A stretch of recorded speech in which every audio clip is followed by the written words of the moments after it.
তো hello everyone, সবাই কেমন আছো? আশা করি সবাই অনেক অনেক ভালো আছো। তো গাইস, গত 2 দিন আগে গেরিনা 5টা ফ্রিতে কার্ড দিছিল।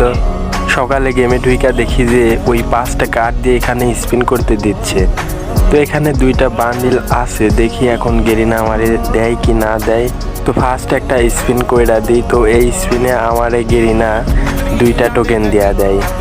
তো আমি জানি গেরিনা আমারে দিবে না, তো এখানে 5টা যেহেতু ফ্রিতে দিছে এখন তো আমার মারাই লাগবে। তো তারপরে আমি আরেকটা স্পিন কইরা দিই। তো এখানে আমারে একটা টোকেন দেয়া দেয়।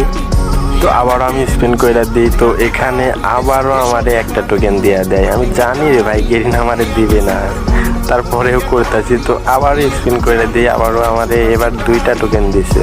তো এটাই লাস্ট স্পিন। তো দেখি গেরিনা এবার আমারে মানবতা কইরা কিছু দেয় কি না দেয়। তো এখানেও আমারে গেরিনা দিল না, তবে এবার 3টা টোকেন দিছে। তো এই টোকেন দিয়ে আমি এখন কি করবো? আমার কাছে 9টা টোকেন রয়েছে। তো এই টোকেন দিয়ে কি করবো আমি?